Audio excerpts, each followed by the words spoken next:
শক্তিশালী ভূমিকম্পে রাশিয়া জাপানের সুনামি, যুক্তরাষ্ট্রের উপকূলে আছড়ে পড়ছে ঢেউ, প্রশান্ত মহাসাগরীয় দেশে সতর্কতা।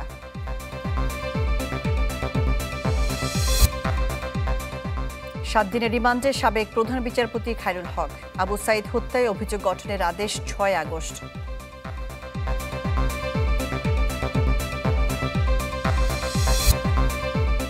৫ আগস্ট ঘিরে নিরাপত্তার শঙ্কা নেই, জানালেন স্বরাষ্ট্র উপদেষ্টা।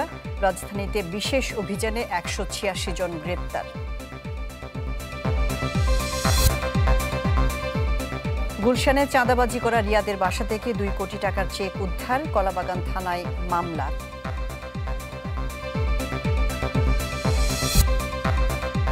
বিভিন্ন দেশে জব্দ পাচারের সোয়া ৬,০০০ কোটি টাকার সম্পদ, আইনি কাঠামোর ভিত্তিতে ফিরিয়ে আনার তাগিদ।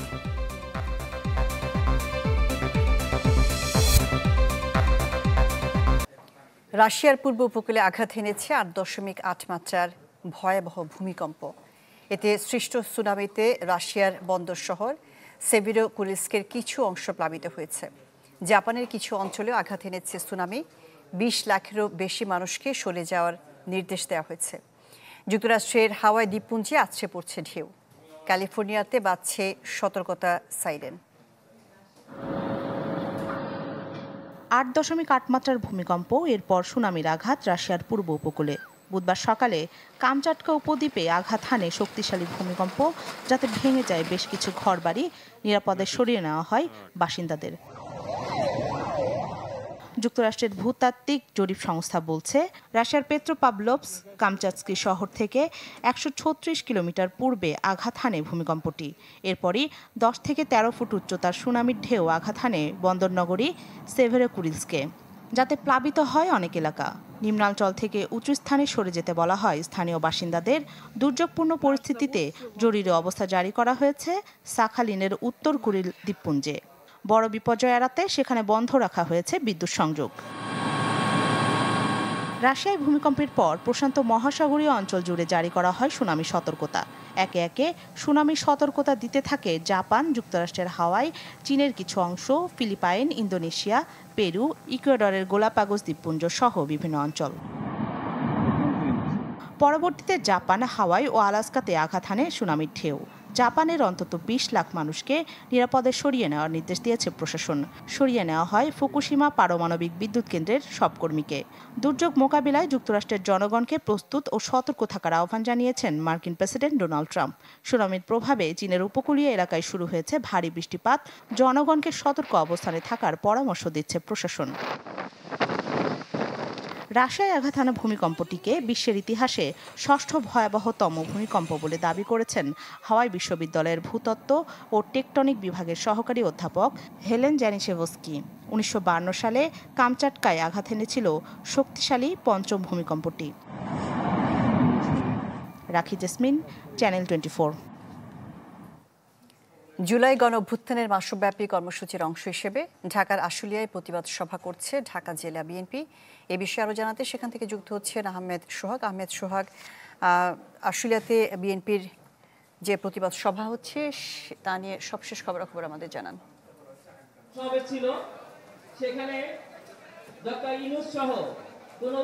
শাহনাজ, আশুলিয়ার শ্রীপুরে এখানে বিএনপি জুলাই গণঅভ্যুত্থান যে আছে সেই অভ্যুত্থানের স্মরণে একটি স্মরণসভা তারা এখানে করছেন। স্মরণসভা দুপুর ৩টা থেকে শুরু হয়েছে। ইতোমধ্যে অনুষ্ঠানে ভার্চুয়ালি যুক্ত হয়েছেন বিএনপির ভারপ্রাপ্ত চেয়ারম্যান তারেক রহমান এবং দলটির মহাসচিব মির্জা ফখরুল ইসলাম আলমগীর সহ দলটির শীর্ষ পর্যায়ের নেতাকর্মীরা কিন্তু যুক্ত হয়েছেন এই অনুষ্ঠানে। আর এখন অনুষ্ঠানের একদম শুরুতে জাতীয় পতাকা উত্তোলন এবং পাশাপাশি জাতীয় সঙ্গীত পরিবেশনের পর থেকে কিন্তু বক্তব্য রাখছেন জুলাইয়ের গণ অভ্যুত্থানে যে সকল শহীদরা আছেন সেই শহীদ পরিবারের সদস্যরা। পাশাপাশি এখানে বক্তব্য রেখেছেন যে জুলাই গণ অভ্যুত্থানের যে যোদ্ধা, অর্থাৎ আহত যে যোদ্ধারা আছেন তারা কিন্তু এখানে তাদের জুলাইয়ের সময়ের যে স্মৃতিচারণ তারা এখানে করেছেন এবং তারা এখানে এই গত ১ বছরে বর্তমান যে সরকার রয়েছেন সেই সরকারের পক্ষ থেকে জুলাই অভ্যুত্থানের যে স্পিরিট সেটা কতটুকু ধারণ করতে পেরেছেন সে বিষয়তে তারা আলোচনা এবং সমালোচনায় অংশগ্রহণ করেছেন। এবং আমরা দেখেছি যে এই সমাবেশে অংশগ্রহণ করতে কিন্তু ইতোমধ্যে এই শ্রীপুরের পাশে অর্থাৎ আশুলিয়ার পাশে যতগুলো ঢাকা মহানগর উত্তরের থানা আছে প্রায় সবগুলো থানা থেকেই বিএনপির অঙ্গ সংগঠন এবং বিভিন্ন পর্যায়ের নেতাকর্মী এবং সমর্থকরা কিন্তু এখানে অংশগ্রহণ করেছে, যার প্রেক্ষিতে এই যে এখানকার একটি বিশাল মাঠ, মাদ্রাসার মাঠ, এটা এই মাদ্রাসার মাঠে পুরো কানায় কানায় পূর্ণ হয়ে গিয়েছে বিএনপি নেতাকর্মীকে। এবং পাশাপাশি এর বাহিরে যে সড়কটি আছে সেই সড়কেও কিন্তু সাধারণ যে কর্মী সমর্থকরা আছেন তারা জড়ো হয়ে বিভিন্ন ধরনের স্লোগান দিচ্ছেন। মূলত আজকের এই সমাবেশ যে আছে, সমাবেশ থেকে বিএনপি যে মেসেজ দিতে চাচ্ছেন যে জুলাই গণ অভ্যুত্থানে যে ফ্যাসিবাদের পতন করা হয়েছে, সেই ফ্যাসিবাদের পুনরুত্থান বাংলাদেশে আর সম্ভব নয়, এরকমটাই তারা আমাদের কাছে তাদের কথায় জানিয়েছেন। শাহনাজ। জি আহমেদ সোহাগ, আপনাকে ধন্যবাদ। জুলাই গণ অভ্যুত্থানের মাসব্যাপী কর্মসূচির অংশ হিসেবে ঢাকার আশুলিয়াতে প্রতিবাদ সভা করছে ঢাকা জেলা বিএনপি। এ নিয়ে জানাচ্ছিলেন আহমেদ সোহাগ। দেশ করতে জাতীয় নাগরিক পার্টি এনসিপির জুলাই পদযাত্রা রয়েছে নরসিংদীতে। দুপুরের পর জুলাই আন্দোলনের শহীদ পরিবারের সাথে সাক্ষাৎ করেন নেতাকর্মীরা। বিকেলে পদযাত্রা শুরুর কথা রয়েছে, যা প্রদক্ষিণ করবে শহরের কয়েকটি সড়ক। পরে পথসভায় যোগ দেবেন দলটির আহ্বায়ক নাহিদ ইসলাম, সার্জিস আলম, হাসনাত আবদুল্লাহ সহ অনেকেই। এরপর পদযাত্রা যাবে ঢাকার বাইপাইলে। এনসিপির জুলাই পদযাত্রা কর্মসূচি নিয়ে আরো খবরাখবর জানাতে নরসিংদী থেকে আমাদের সাথে যোগ দিচ্ছেন সঞ্জিত সাহা। সঞ্জিত সাহা, এনসিপির নরসিংদীতে যে জুলাই পদযাত্রা রয়েছে এ নিয়ে সবশেষ খবরাখবর জানাবেন। আর নরসিংদীর স্থানীয় নেতাকর্মী এবং সাধারণ মানুষজন কতটা স্বতঃস্ফূর্তভাবে এই জুলাই পদযাত্রাকে নিচ্ছে? শাহনাজ, আপনি জানেন দুপুরের পর থেকে অর্থাৎ 2:30টার দিকে কিন্তু এনসিপির যে কেন্দ্রীয় নেতৃবৃন্দ রয়েছে তারা কিন্তু নরসিংদী ক্লাবে এসেছেন এবং এখানে এসে কিন্তু নরসিংদীতে যে জুলাই আন্দোলনে যে 22 জন শহীদ হয়েছেন সেই শহীদ পরিবারের সাথে তারা কিন্তু সাক্ষাৎ করেছেন এবং এখানে তাদের সাথে এখনো সময় পার করছেন, কথা বলছেন এবং ঘুরে ঘুরে প্রত্যেক শহীদ পরিবারের সাথে কিন্তু তারা কথা বলছেন এবং তাদের পরিবারের খোঁজ খবর নিচ্ছেন। তো আপনারা জানেন যে এখন এই মুহূর্তে তারা ভেতরে শহীদ পরিবারের সাথে কথা বলছেন। তো এর পরপরই কিন্তু বিকেল 4:30টায় নরসিংদীর জেলখানার যে মোড় রয়েছে সেখান থেকে পদযাত্রা শুরু হওয়ার কথা। তারপর সেই পদযাত্রাটি নরসিংদী শহরে গুরুত্বপূর্ণ যেসব সড়ক রয়েছে সেসব সড়ক প্রদক্ষিণ শেষে কিন্তু তারা যে সমাবেশ স্থলে পৌঁছবেন। এছাড়া কিন্তু এই সমাবেশকে ঘিরে কিন্তু নরসিংদীবাসীর মধ্যে বেশ উৎসাহ উদ্দীপনা লক্ষ্য করা গেছে এবং সমাবেশ স্থলে কিন্তু দূর দূরান্ত থেকে মানুষ আসা শুরু করেছে এবং এই সমাবেশকে ঘিরে কিন্তু পর্যাপ্ত নিরাপত্তার ব্যবস্থাও রয়েছে। আমরা যেটা লক্ষ্য করতে পেরেছি, আইন শৃঙ্খলা বাহিনীর সর্বস্তরের সদস্যরা কিন্তু সমাবেশস্থলে রয়েছেন এবং এই মুহূর্তে যে স্থানটি রয়েছে নরসিংদী ক্লাব, সেখানেও কিন্তু আইন শৃঙ্খলা বাহিনী রয়েছে।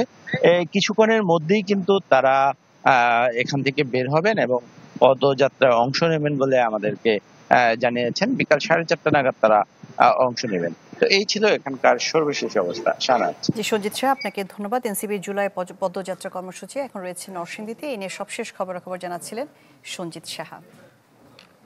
নির্বাচন কমিশনে 2024 সালের হিসাব জমা দিয়েছে জাতীয় পার্টি। আয় ও ব্যয় দুটোই বেড়েছে দলটির। গেল বছর দলটি আয় করেছে 2,64,38,938 টাকা আর ব্যয় 1,79,88,044 টাকা। জাতীয় পার্টির প্রেসিডিয়াম সদস্য রেজাউল ইসলাম ভূঁইয়ার নেতৃত্বে 4 সদস্যের প্রতিনিধি দল নির্বাচন কমিশনে তাদের প্রতিবেদন জমা দেয়। আয়ের উৎস হিসেবে দলের মনোনয়ন ফর্ম বিক্রি, সদস্যদের চাঁদা, প্রকাশনা বিক্রিকে দেখানো হয়েছে। আর ব্যয় হয় প্রচার কার্যক্রম, অফিস কর্মচারীদের বেতন ছাড়াও কয়েকটি খাতে। দুর্নীতি ও রায় জালিয়াতির মামলায় সাবেক প্রধান বিচারপতি ABM খায়রুল হককে 7 দিনের রিমান্ড দিয়েছেন আদালত। ঢাকার অতিরিক্ত chief metropolitan magistrate Mohammad Sanaullah এই আদেশ দিয়েছেন। গত 19 আগস্ট শাহবাগ থানায় মামলাটি করেন সুপ্রিম কোর্টের আইনজীবী মুজাহিদুল ইসলাম। আবেদনে খায়রুল হকের বিরুদ্ধে সংবিধানের 13 সংশোধনী বাতিলের রায়ে জালিয়াতির অভিযোগ করেন তিনি। দাবি করেন বিচারপতি খায়রুল হক শেখ হাসিনার কথায় প্রভাবিত হয়ে সংক্ষিপ্ত আদেশ পরিবর্তন করে 2012 সালের 16 সেপ্টেম্বর পূর্ণাঙ্গ রায় প্রকাশ করেন।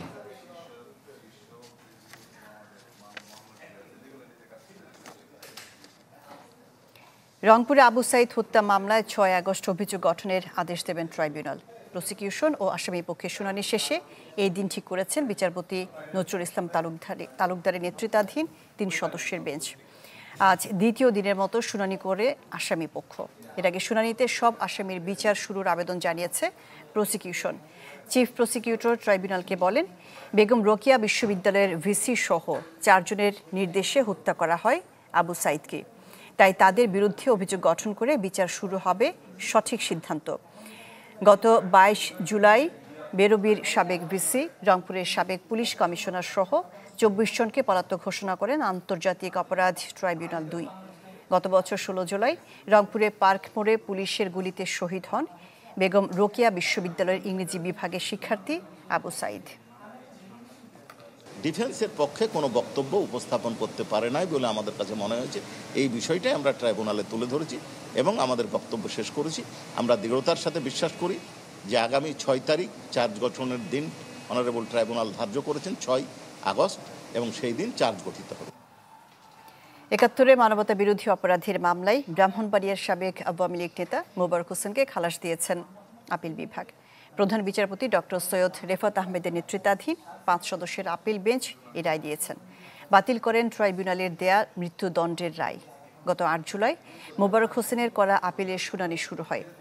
মুক্তিযুদ্ধে মানবতা বিরোধী অপরাধ মামলায় মোবারক হোসেনকে ২০১৪ সালের ২৪ নভেম্বর মৃত্যুদণ্ড দেন আন্তর্জাতিক অপরাধ ট্রাইব্যুনাল ১। রংপুরের গঙ্গাচড়ায় হিন্দুপল্লীতে হামলা মামলায় গ্রেপ্তার ৫ জনকে কারাগারে পাঠিয়েছেন আদালত। দুপুরে সিনিয়র জুডিশিয়াল ম্যাজিস্ট্রেট ১-এর বিচারক এই আদেশ দিয়েছেন। এর আগে যৌথ অভিযানে নীলফামারীর কিশোরগঞ্জ এলাকা থেকে তাদের গ্রেপ্তার করা হয়। গত রোববার ফেসবুক স্ট্যাটাসকে কেন্দ্র করে গঙ্গাচড়ার হিন্দুপাড়ায় বাড়িঘরে হামলা চালায় দুর্বৃত্তরা। ভাঙচুর ও লুটপাট চালানো হয়। ক্ষতিগ্রস্তরা জানিয়েছেন, অতর্কিতভাবে একদল মানুষ তাদের বাড়িতে হামলা চালায়, কিন্তু কাউকে চিনেননি তারা।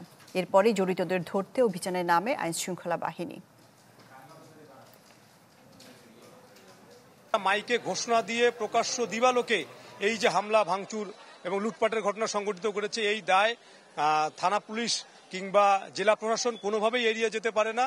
আমরা অবিলম্বে এই ঘটনার সাথে যারা জড়িত তাদেরকে চিহ্নিত করে তাদেরকে বিচারের আওতায় নিয়ে আসার দাবি করছি।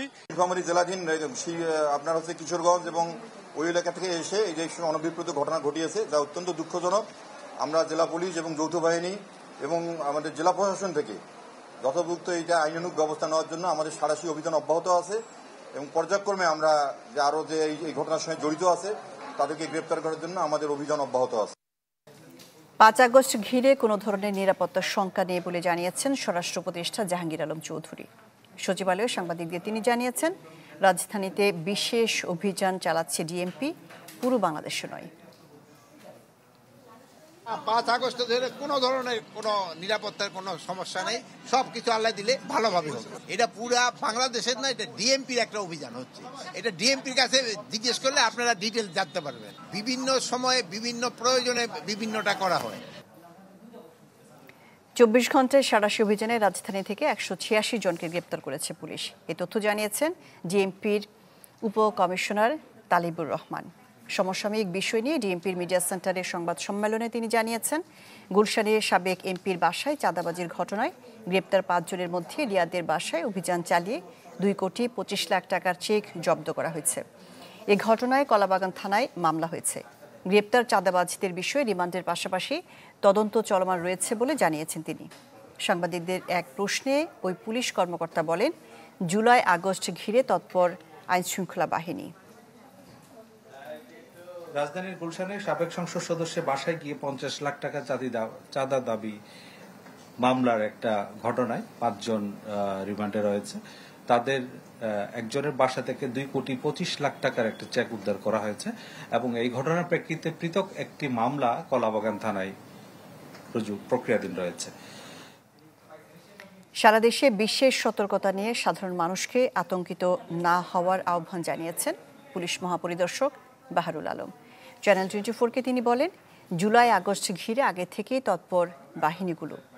আর গণগ্রেপ্তারের নামে মানুষকে হয়রানি না করার পরামর্শ বিশেষজ্ঞদের। আরও জানাচ্ছেন হিরণ খান। গণ অভ্যুত্থানে ক্ষমতাচ্যুত হওয়ায় স্থবির আওয়ামী লীগের কার্যক্রম। তবে অভ্যুত্থানের বর্ষপূর্তি ঘিরে সহিংসতা বা হামলার পরিকল্পনা রয়েছে দলটির, এমন তথ্য দিয়েছে গোয়েন্দারা। হামলার শঙ্কায় সারা দেশে বিশেষ সতর্কতা জারি করেছে আইনশৃঙ্খলা বাহিনী। 29 জুলাই থেকে 8 আগস্ট পর্যন্ত বিশেষ অভিযান চালাতে বলা হয়েছে। জননিরাপত্তা নিশ্চিতে রাজনৈতিক পরিস্থিতি পর্যবেক্ষণ, সন্দেহজনক ব্যক্তি ও যানবাহনের উপর নজরদারি, সরকারি বেসরকারি স্থাপনায় নিরাপত্তা জোরদারে দেওয়া হয়েছে নির্দেশনা।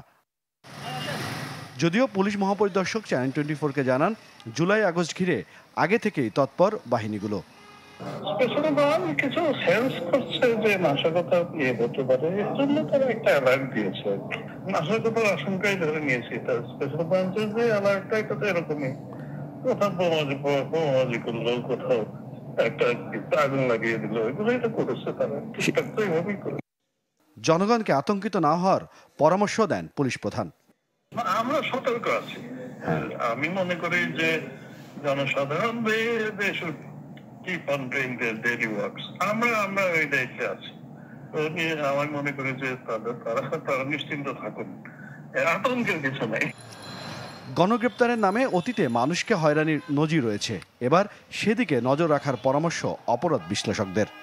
আমরা অতীতেও দেখেছি বিভিন্ন সময় এই ধরনের অভিযান পরিচালনা করতে গিয়ে আইন শৃঙ্খলা বাহিনী সতর্ক থাকলেও কখনো কখনো একেবারে নিরপরাধ বা নিরীহ মানুষও কিন্তু এই ধরনের অবস্থার ভুক্তভোগী হয়। কিন্তু এবারের বাস্তবতায় এই কোনো নিরপরাধ কিংবা নিরীহ মানুষ যাতে কোনোভাবে হয়রানির শিকার না হয়। চলতি বছর 12 মে আওয়ামী লীগের কার্যক্রম নিষিদ্ধ ঘোষণা করেছে অন্তর্বর্তী সরকার। হিরণ খান, চ্যানেল 24, ঢাকা।